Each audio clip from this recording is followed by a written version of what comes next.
Hello বন্ধুরা, সবাই কেমন আছো? তো আমি সকাল সকাল মায়ের পিঠের রেসিপি নিয়ে চলে আসলাম। তো রেসিপিটি সবাই দেখতে থাকো। তো কেউ কেউ ভাবতে পারো যে এই গরমের সময় হঠাৎ পিঠে কেন? তো আমি মায়ের বাড়িতে আসলেই মা আমাকে নানান কিছু বানিয়ে খাওয়ায়।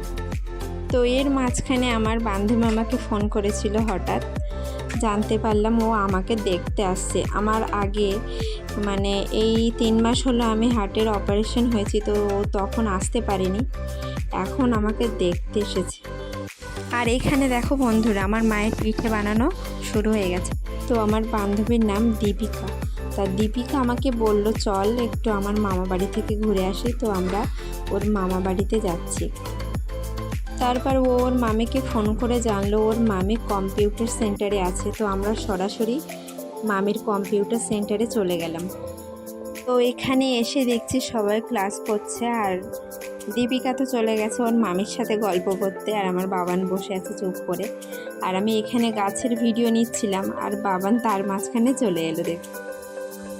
তারপর দীপিকা চলে যাবে বলে আমরা বেরিয়ে আসলাম ওখান থেকে। তারপর ও চলে গেল, আর বাড়ি এসে দেখি পিঠে বানানো কমপ্লিট।